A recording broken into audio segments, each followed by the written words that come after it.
tema y atrás está el número en el orden que van a exponer. Si dice tema, si dice número 1, van a ser los primeros, ¿no es? El siguiente ejemplo va a exponer el grupo 1, 2 y 3, y el siguiente el 4, el 5 y el 6, y el otro el 7, 8, 9 y 10, si es que hay 10 grupos.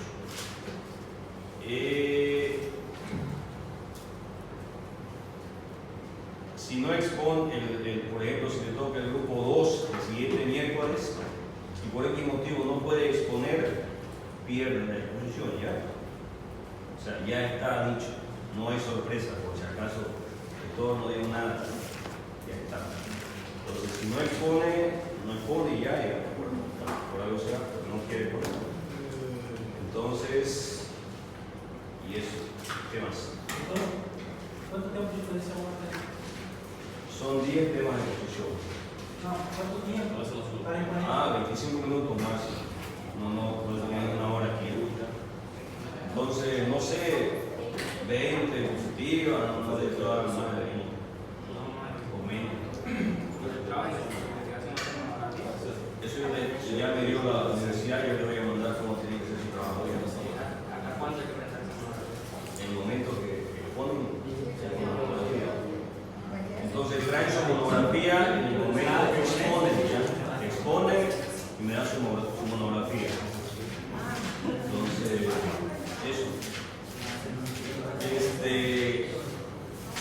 Cuando el grupo exponga aquí, yo le voy a hacer preguntas inmediatamente termine la exposición.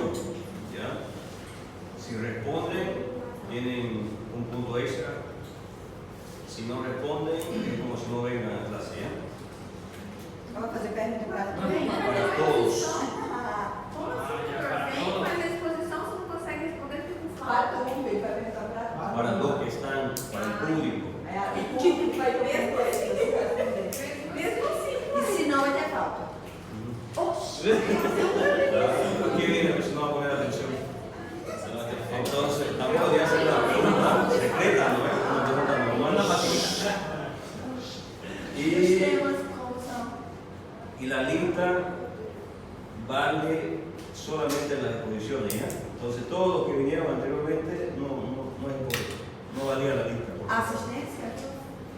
No vale, Entonces, la asistencia vale en las exposiciones. Porque nadie viene a las exposiciones y es una falta de respeto para ustedes mismos. Pero que espera. Si ustedes vienen a todas las exposiciones, tienen 5 puntos. No pueden venir a las exposiciones porque E se faltar uma, perde ponto? pierden puntos. Quanto? ¿Y Só por qué van a faltar a las exposiciones? Se van a venir a exponer y no van a venir a las exposiciones. mas no final vai de ser sus sobre compañeros. essa exposição? Ou como que vai ser? Final de todo.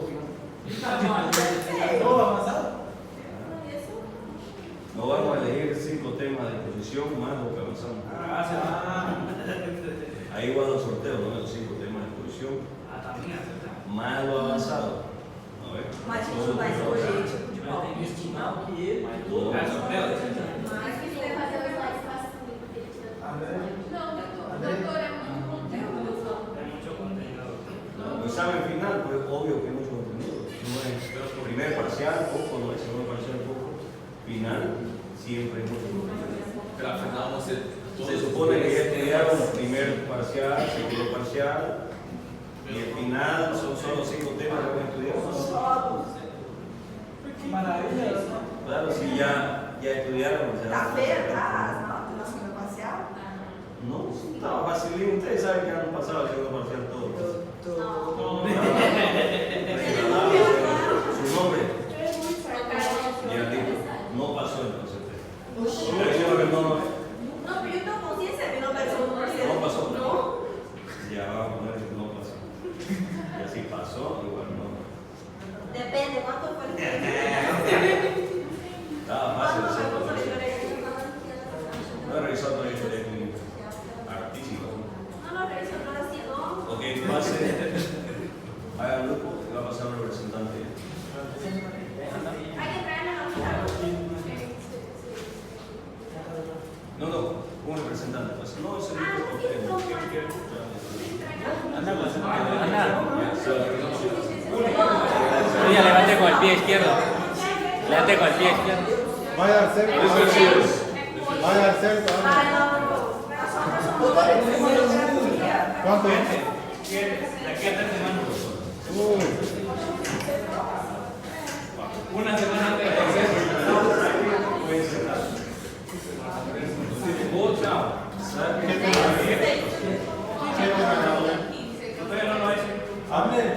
¿Qué te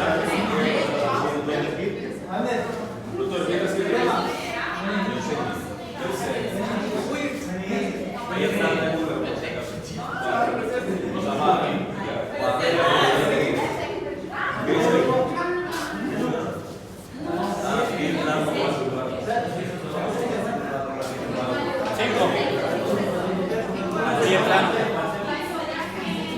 ¿Nadie más? Sobraron 4.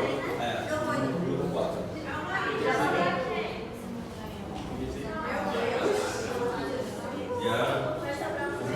Solo 7 grupos hay, ¿no es?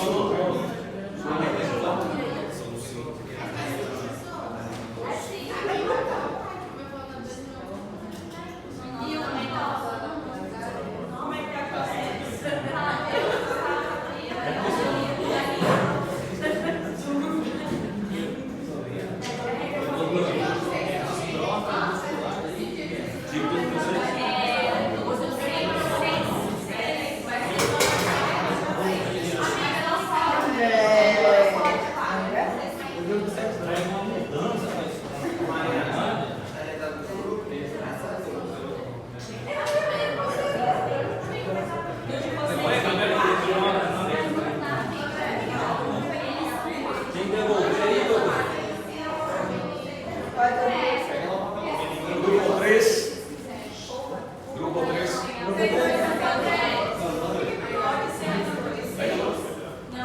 ¿Tema cuál es? Grupo 3. Ravi.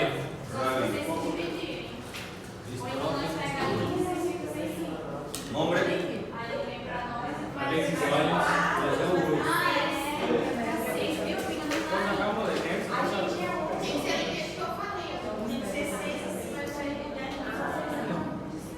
Grupo 4. Eusebio.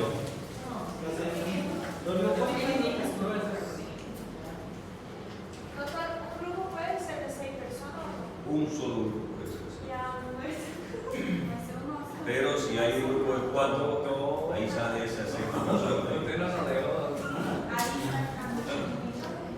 Claro, son tiempos. Si sobra ese, pero si no. Son 40 personas.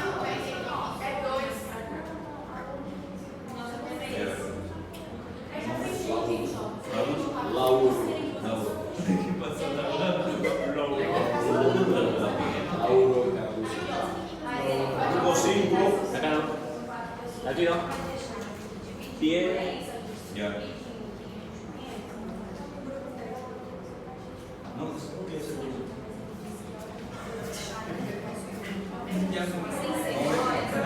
Joel Carlos Miranda. Joel. Sí. Grupo 6. ¿Qué se llama? Tema.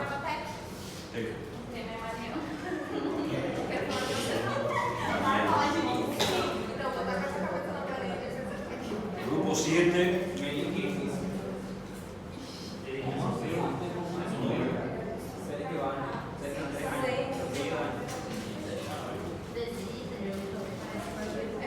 Grupo 9. 9. 8. Aquí está el 8. ¿Qué tema de todo? Ya, 8. Pie. ¿Qué? Pie. ¿Pie? Pie, algo. Algo por ahí. Sí. Enfermedad de algo mano, otro pie, mano. Decirlo algo. Pie algo, creo que es.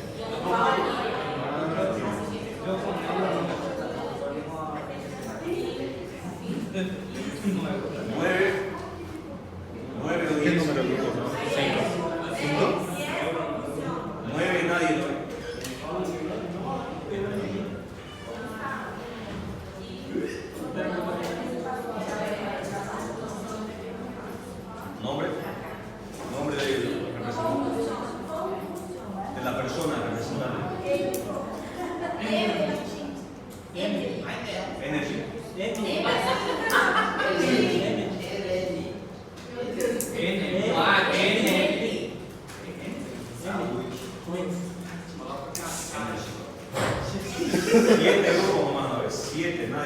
no hay más grupos. ¿Cómo Vaya cambiarlo? comprando para los solteros, ¿no? ¿Cómo cambiarlo? Tem um monte. Tem vários que falam. Tá faltando ativamente. Claro, que sea el único grupo ahí, sobran 3 o 4. ¿Cuál es el tema más fácil? Hacemos un reto. Un reto. Uma troca.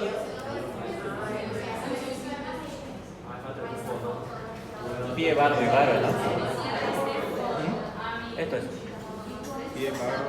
Barro y barro. Ya tengo aquí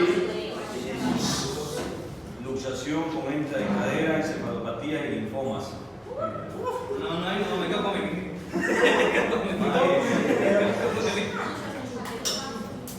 Linfomas.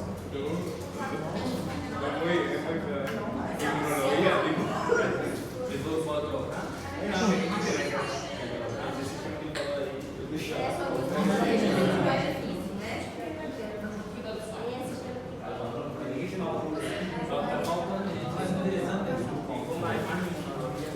Ok, para el miércoles expone rabia, leucemia y pie equinovaro, etc. Y para el otro. Para el siguiente miércoles expone TEC, meningitis y distrofia muscular.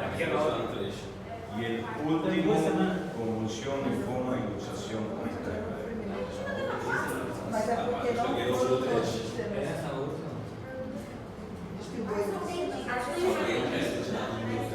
Uno y dos está aquí, entonces no puedo hacer uno y El dos. 23 es uno, el otro es el 30. El 30 sería. Segunda semana. Primera semana, que es la que viene, rabia, leucemia y pie equinovaro, etc.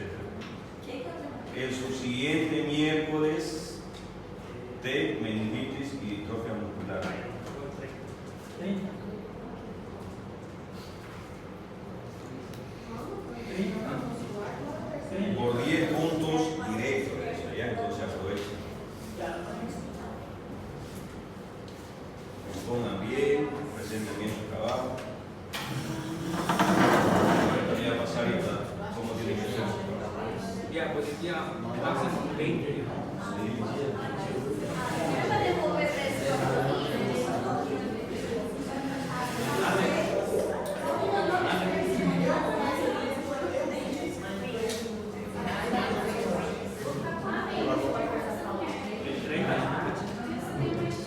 Se me da las ligas.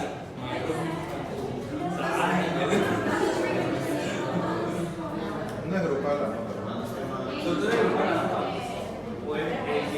El trabajo grupal y la evolución individual.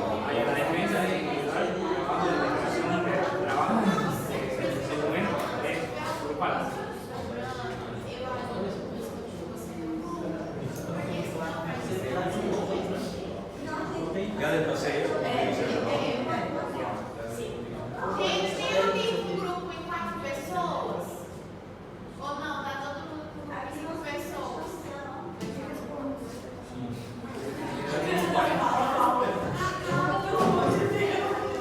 Nossa, então é quantas pessoas? Sim.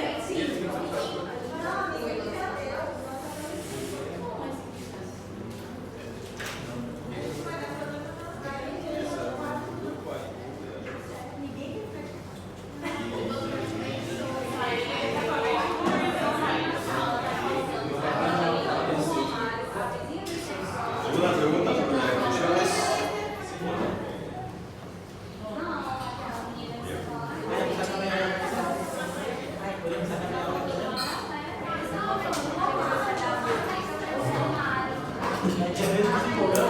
Vamos a terminar así, mira.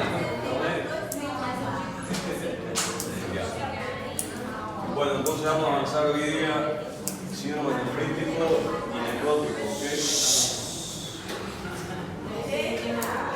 Entonces, la parte de síndrome nefrítico y necrótico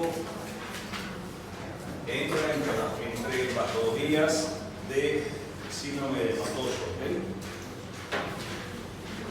Entonces, cuando a ustedes, por ejemplo, les llegue un niño edematizado, yo les consulta, veo a ese niño Y ese niño ya yo lo observo y para mí es un síndrome edematoso, del cual yo tengo que ir descartando ciertas patologías. ¿Okay? ¿Qué patologías más o menos me pueden producir edema? Aparte de las renales, puedo pensar en un problema cardíaco. Entonces un paciente con una insuficiencia cardíaca igual puede venir edematizado. Entonces yo tengo que ver en él ciertas características de una insuficiencia cardíaca que está produciendo edema.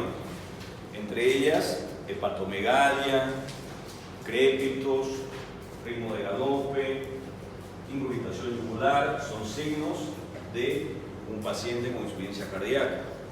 Un paciente con un proceso alérgico. Entonces, ahí para eso está la historia clínica, para ver si es alérgico a algo, y en caso de que no tenga antecedentes, ese paciente también presenta lesiones en la piel, ¿no? Entonces, si no presenta nada de eso, ya voy descartando.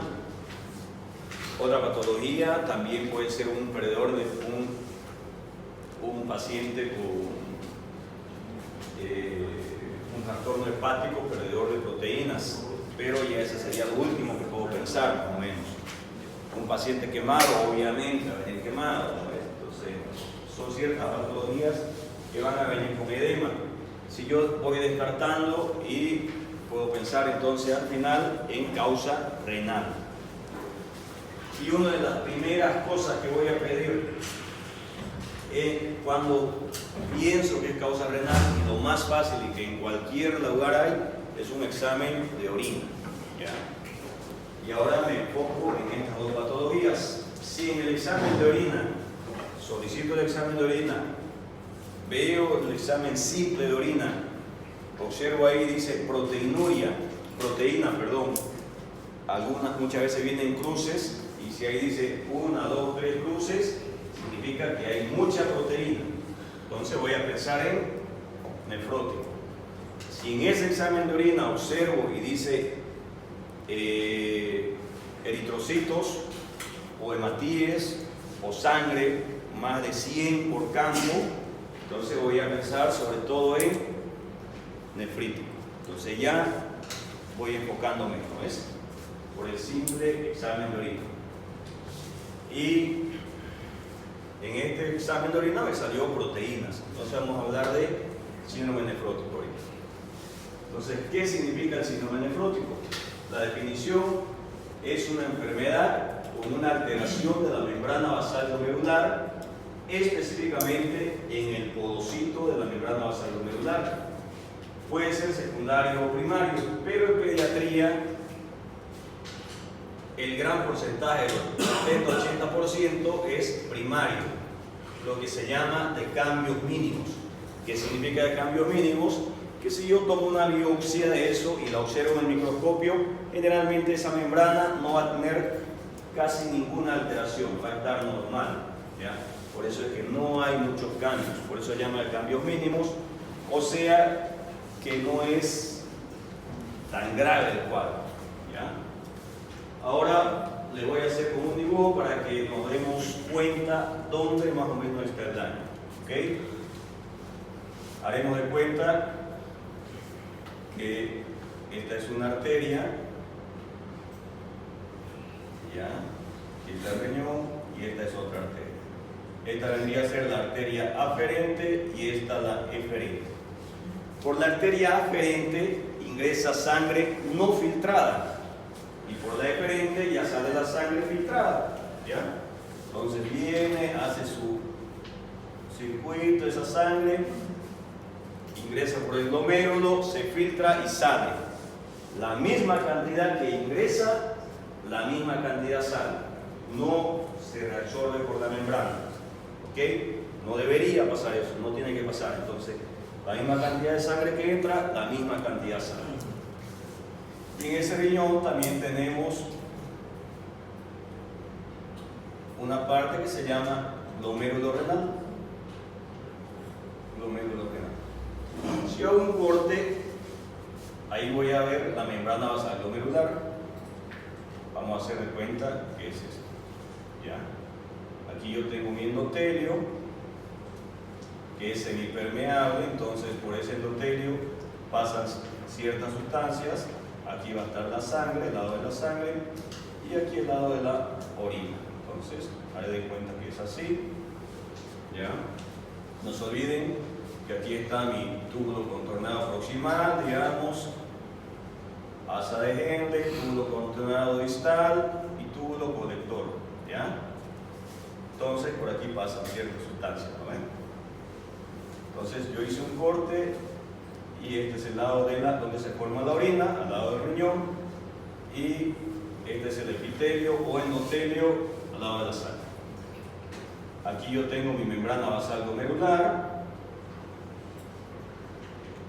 y sobre la membrana basal glomerular hay una sustancia, otra membrana que se llama podocito, que vendría a ser este.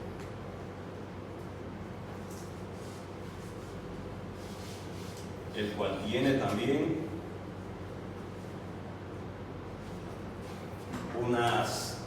como unas interconexiones que son súper impermeables. Ahí sí que es impermeable. Entonces, volvamos acá. Por aquí pasa la sangre y sale la misma cantidad. Pero además con la sangre no se pasan otras sustancias, como ser sangre, agua, electrolitos, proteínas, etc. ¿Ya? El agua, los electrolitos pasan la membrana, la sangre no. Entonces, llegan aquí, pasan la membrana, pueden pasar aquí también los podocitos, agua, electrolitos, y también pasan las proteínas. Pero las proteínas no logran pasar por esta membrana de los podocitos. Aquí quedan, ¿ya? Ahí quedan. No logran pasar y obviamente se reabsorben por los túbulos en ciertos lugares, que no es la clase de nervios, entonces no va a decir dónde nivel de eso. Entonces se vuelve a reabsorber, no se elimina por la orina, ¿ya? Lo demás, sí, cierta cantidad puede eliminarse por la orina, pero es casi nada. Entonces se vuelve a reabsorber, pasa y se vuelve a reabsorber en ciertos lugares de los túbulos, y la orina sí se elimina, ¿ok? Entonces se elimina orina, ¿ya? Muy bien. Ahora, si tengo más o menos idea de lo que sucede en el riñón, en el síndrome nefrótico sucede que el linfocito T y ciertas sustancias inmunológicas, que es la etiología del síndrome nefrótico, entonces la etiología es inmunológica y se cree que entre eso está el linfocito T, va a producir una alteración a este nivel, al nivel de los podocitos. ¿Ya? Ahí va a ser la alteración que va a producir la parte inmunológica en los podocitos. Y recuerden que los podocitos lo que hacían era evitar que salgan las proteínas, ¿no ves? O moléculas de gran peso. Entonces, al haber un trastorno de los podocitos, aumenta la permeabilidad de los podocitos y se eliminan proteínas. Eso es lo que sucede. Entonces, hay una alteración en la membrana basal, específicamente en el podocito, de causa inmunológica, donde va a haber una pérdida de proteínas por la orina. ¿Y cuál es la proteína que más tenemos en el cuerpo? Albúmina, ¿no? Entonces, eso es lo que vamos a ver. Entonces, luego yo voy a ver la triada y la clínica de ese paciente va a ser edema. ¿Por qué se da ese edema? Por disminución de la presión oncótica, porque el paciente está eliminando esa proteína por la diuresis. Entonces está habiendo diuresis con mucha proteína y sabemos que el equilibrio de Starling es presión oncótica, presión hidrostática. Mantiene mi equilibrio de líquido intersticial intravascular. Si disminuye la presión oncótica, entonces el líquido tiende a salir al espacio intersticial y por eso es que el paciente se edematiza por disminución de presión oncótica. ¿Cómo se va a ver esa orina? Espumosa. Entonces, la causa de consulta va a ser: doctor, Mi hijo empezó a dermatizarse hace unos 4 o 5 días y su orina es espumosa porque hay proteínas. Ah, ya, perfecto. Solicito examen de orina, ¿cómo va a salir? Con proteínas. Solicito examen de sangre, va a haber hipoalbuminemia. ¿Por qué? Porque está perdiendo por la orina. Entonces, es lo lógico, ¿no es?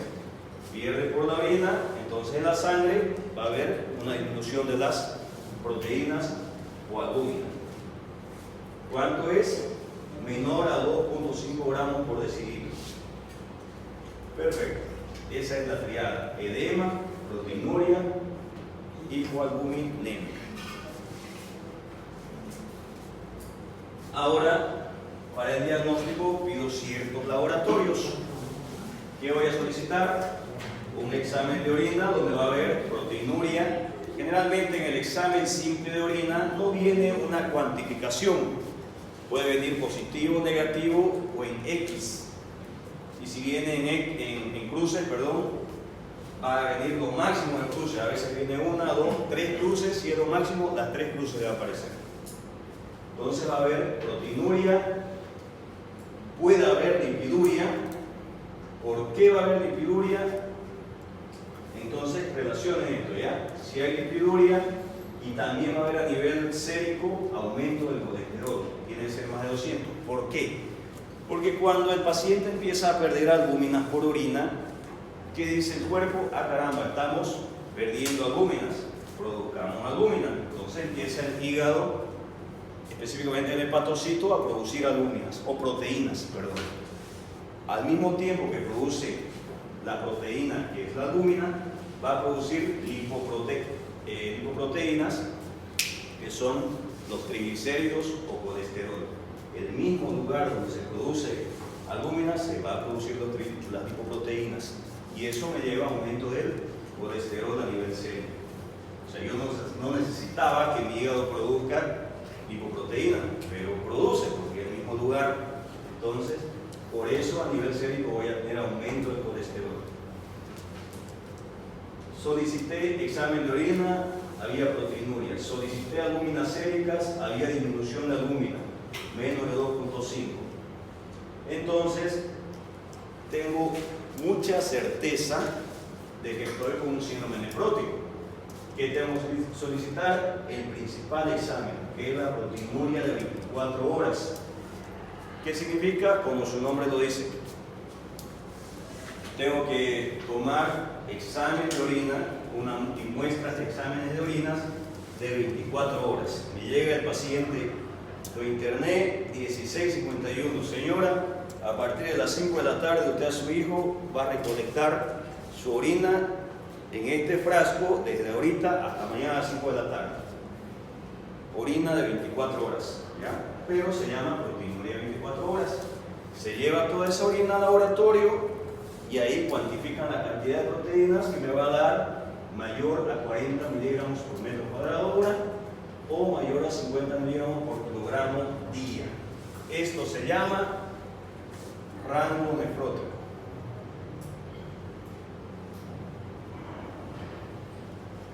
Ya, ese es el rango nefrótico. Muy bien, con eso ya yo tengo la certeza de que estoy ante un síndrome nefrótico y voy a hacer tratamiento. Mi tratamiento va a base de una dieta normoproteica, no necesita ir mayor cantidad de albúminas, no necesito aumentar las proteínas. Albúmina solo voy a colocar cuando haya anasarca. ¿Por qué no coloco si es que el paciente necesita albúmina? Porque la va a perder. Entonces no tiene sentido de que yo le ponga albúmina a un paciente que no está en anasarca, es igual a través de la diuresis la va a perder. Pero si el paciente está en anasarca, significa que va a tener un edema generalizado. Cara, cuerpo, piernas, todo es un globo ese paciente. Y puede hacer edema agudo del pulmón por aumento de líquidos. Puede hacer insuficiencia cardíaca por aumento de líquidos a nivel intersticial, derrame pleural, etc. Entonces, si ese paciente está con anasarca y lo veo que está con disconfort respiratorio, Entonces ponemos albúmina, aumento la presión oncótica intravascular y atraigo líquido del intersticial y obviamente va a eliminar un poco, va a presentar neuresis y con eso mejoro la emergencia. E inicio el tratamiento base del síndrome nefrótico, que son corticoides. ¿Ya? Entonces inicio prednisona. ¿Por qué es la base del tratamiento de la prednisona? Porque es de causa inmunológica, ¿no es? Entonces yo tengo que disminuir la inmunidad de ese paciente. ¿Okay? Previo a eso, a iniciar mi prednisona, yo tengo que ver que ese paciente tenga todas sus vacunas, que no tenga ningún tipo de infección. Puedo hacer un PPD para descartar tuberculosis, puedo hacer TORS para descartar cualquier infección que tenga. ¿Por qué? Porque ese paciente ya es un paciente inmunodeprimido. ¿Por qué inmunodeprimido? Porque cuando elimina proteínas por la orina, recuerden que las inmunoglobulinas también son proteínas. Entonces, elimina inmunoglobulinas. También baja su inmunidad al eliminar inmunoglobulinas.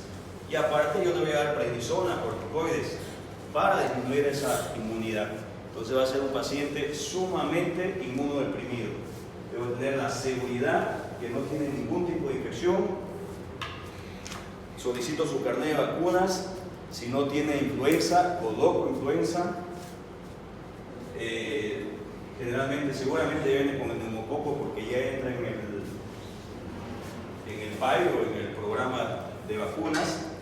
Porque si no tiene, hay que ponerle, porque una de las principales infecciones que atacan a estos pacientes es el neumococo. ¿Ya? Eso. E iniciamos prednisona. Se inicia a dosis alta, 2 miligramos por kilogramo de peso día, todos los días, durante 4 a 6 semanas, todos los días. Y llegamos a 4 a 6 semanas, hacemos nuevamente proteinuria 24 horas, y si ya las proteínas no están en rango nefrótico, se supone que no deben estar, que ya están normales, ahí bajamos a 1.5 y le damos lunes, miércoles y viernes. ¿Ya? Entonces, dosis alta y pasamos a lunes, miércoles y viernes. Ahora, si este paciente iba bien, hicimos el control de proteinuria 24 horas a las 4 o 6 semanas, 4 semanas. Hicimos el control, bajó la proteinuria, proteínas normales, pasamos a día por medio, perfecto, no dio ninguna complicación hasta que acabó el tratamiento. Ese paciente se llama córtico sensible, va muy bien con corticoides y mejoró bien. Ahora, si este paciente hizo el control, iba muy bien con corticoides diario, todos los días, estaba dando dosis altas, diarias, y luego bajo la dosis y paso a día por medio.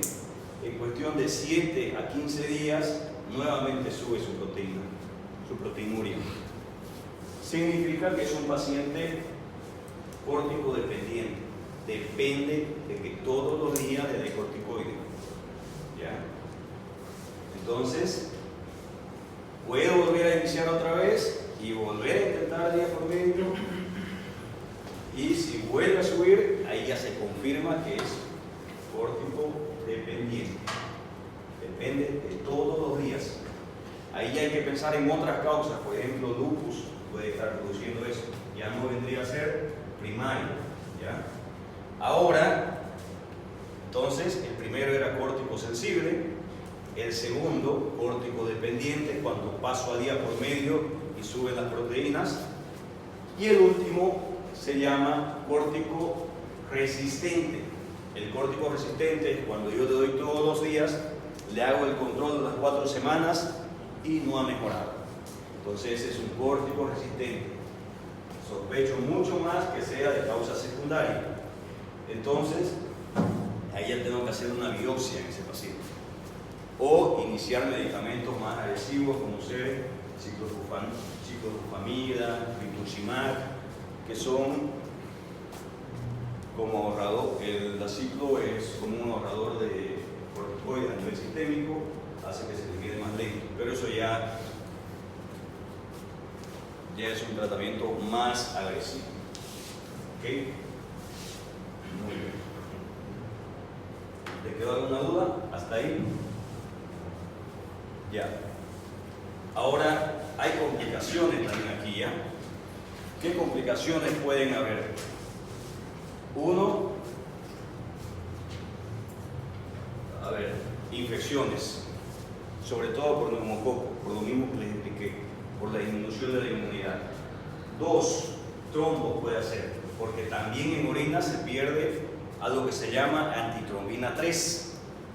Entonces, al perderse antitrombina 3, entonces aumenta el riesgo de que hagan trombos. ¿Okay? Ahí, ¿qué tendría que dar? Heparina de bajo peso molecular. Y aparte, un aumento del colesterol, que si no baja después del tratamiento, hay que dar medicamentos para que baje el colesterol, ¿no? Luego, ¿qué más? Eso. Y peritonitis espontánea también puede producir por neumococo o E. coli. En ese caso se inicia antibióticos, más ceftriaxona o seco. ¿Okay? Esas serían las complicaciones y eso es sobre síndrome nefrótico. ¿Alguien no entendió algo? Para que lo vuelva a explicar.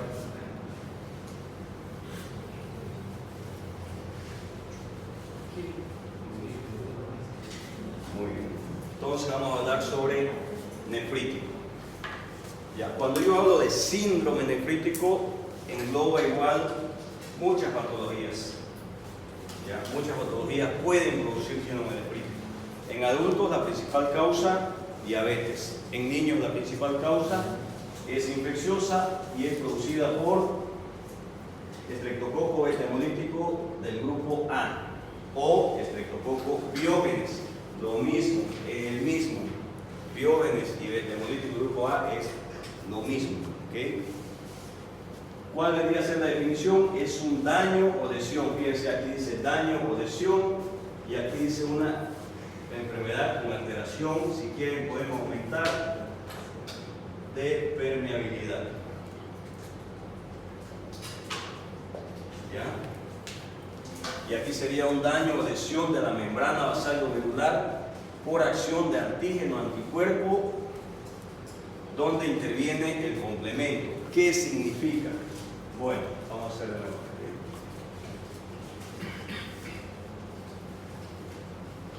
Significa que igual tengo una arteria aferente,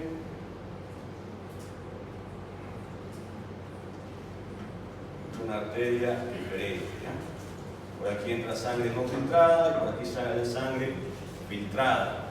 Bien. Sucede que tengo un paciente que hace unos 7 a 15 días tuvo una faringitis o hace un mes o 2 meses tuvo una piodermitis. No es patognomónico, pero es importante ese antecedente. ¿Ok? Entonces, me llega un paciente edematizado, generalmente puede dar en cualquier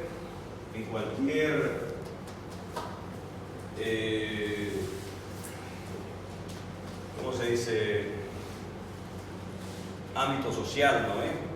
Ricos, pobres, y aquí es una enfermedad más de los pobres, porque a veces porque tuvieron infecciones en la piel, a veces no tienen buen aseo, etc.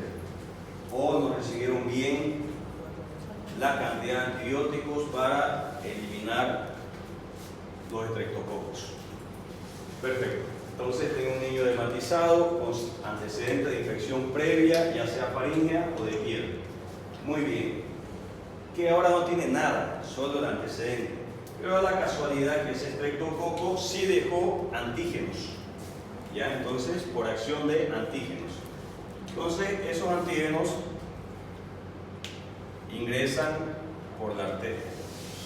Y tenemos antígenos que ingresan, no pasa nada, ingresan, no pasa nada. Pero también tengo anticuerpos. Y esos anticuerpos vienen aquí. Esos son los que me van a dañar. O sea, el antígeno está navegando y no me produce ningún daño. Pero mis anticuerpos que tendrían que protegerme detectaron los antígenos y con acción del complemento se unen. El C3 se une al antígeno. Entonces hay una reacción antígeno-anticuerpo causada por la unión del complemento C3. ¿Y qué es lo que produce? Empiezan a acumularse aquí. Empiezan ya a acumularse aquí. Y esa membrana que era de este tamaño empieza a inflamarse. Se inflama, se inflama, se inflama, se inflama.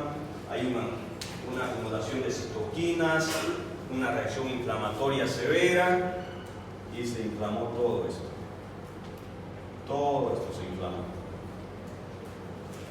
Y como se inflamó toda la membrana basal, produce una disminución del filtrado glomerular. Esa disminución del filtrado glomerular obviamente me va a dar un daño renal, lo que me va a llevar a una insuficiencia renal aguda. Y esa disminución del filtrado glomerular hace que ese paciente disminuya la diuresis. Entonces, entre sus características puede haber oligoanuria, oliguria, oligoanuria o anuria cuando no hay nada de diuresis. ¿Entienden? Y como hay un daño, hay una lesión, va a haber necrosis.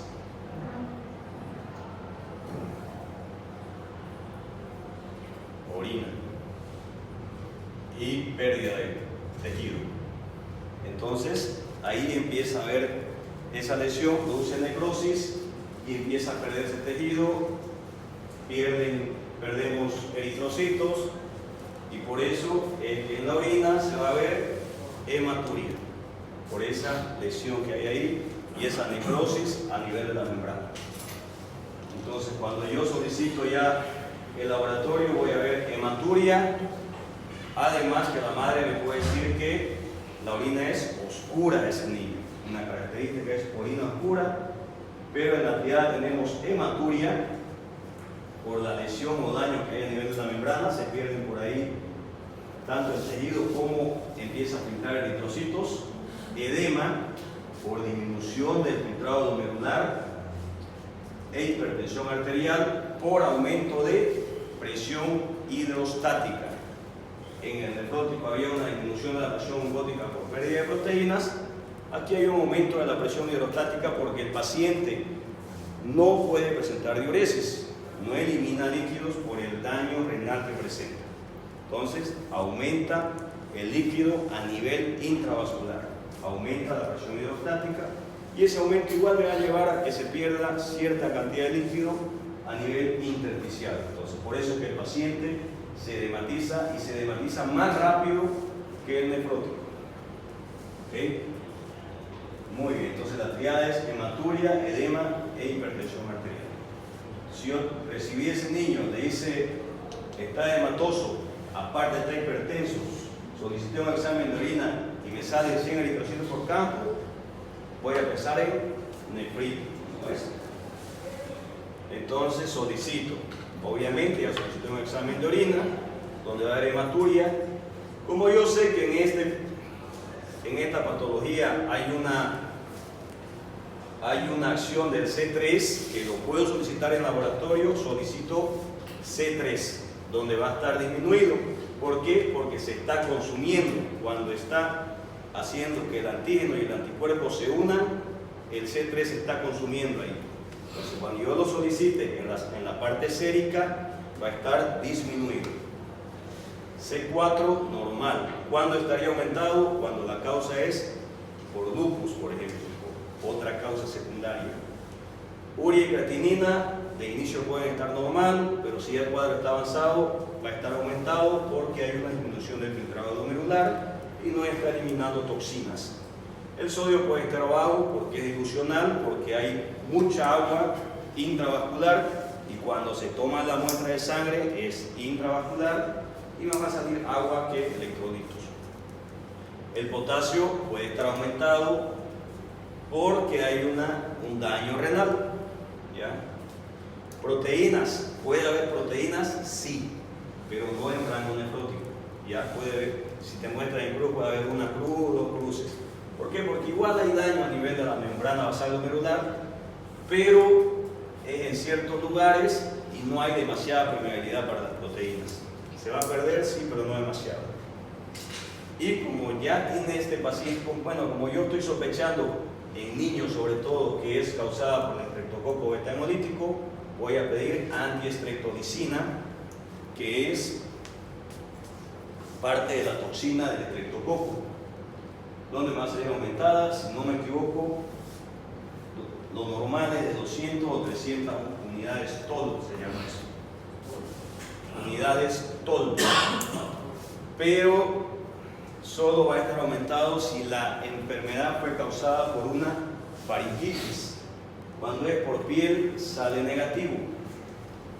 Cuando es en piel, yo tengo que pedir anti-DNA para el estreptococo. ¿Ya? Bien, solicito todas esas pruebas e inicio tratamiento. ¿Alguna duda hasta ahí? Muy bien. Mi tratamiento, ¿a base de qué va a ir? Diurético de Lassa. ¿Ya? ¿Cuál es? Furosemida.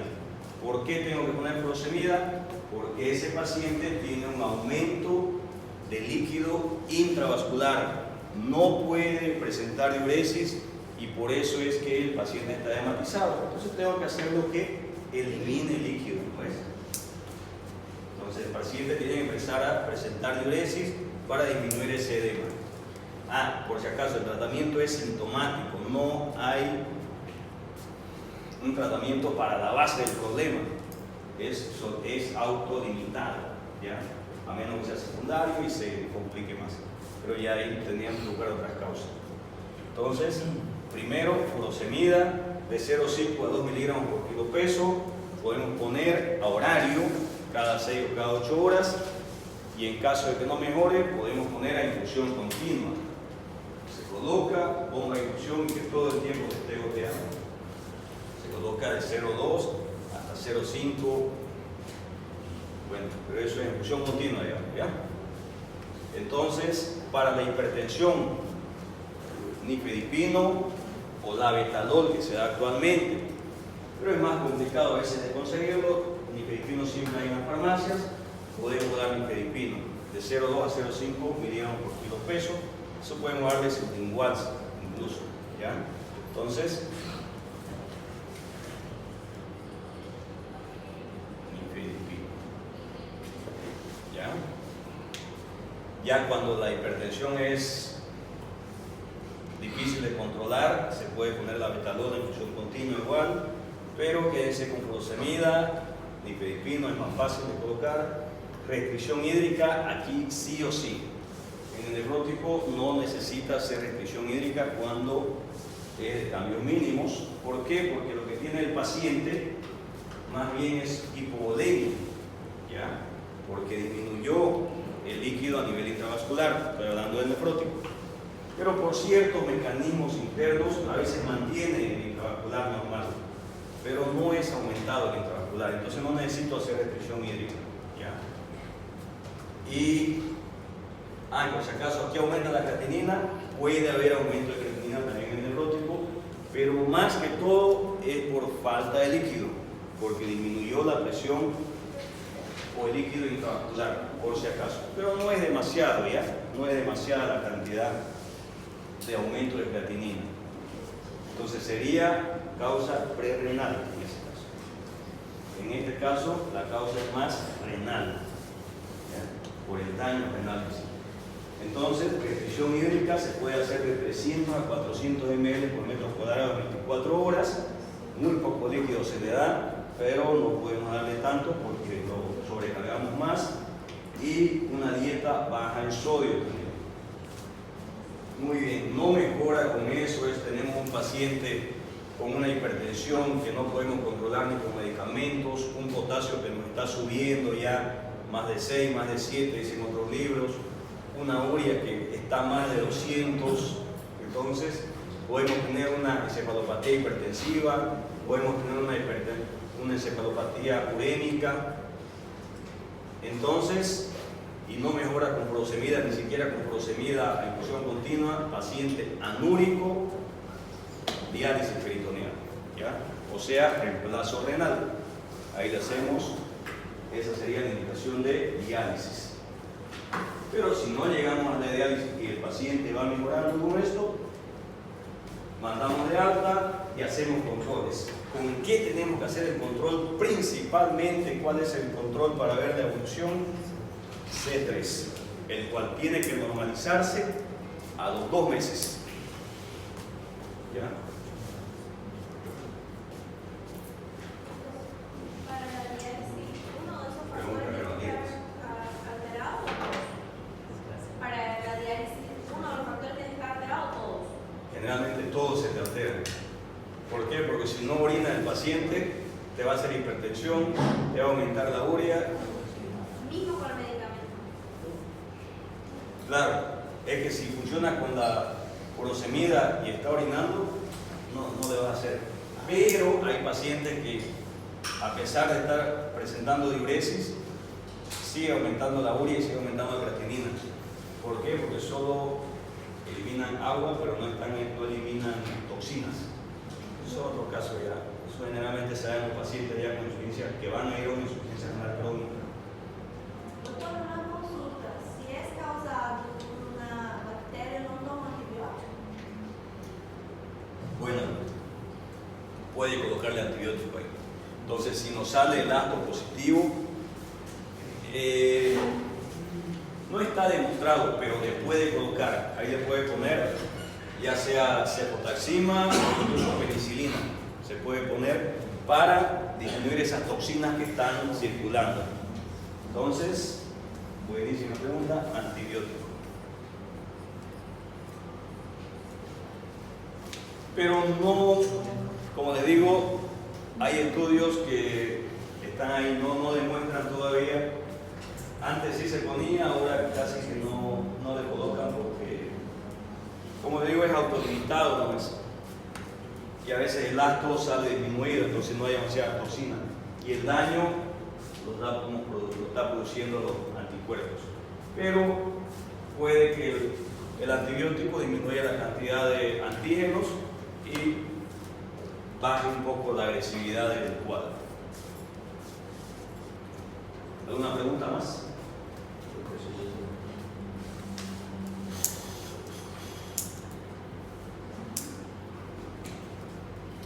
Pueden retirarse. Si quieren saber un poco, no.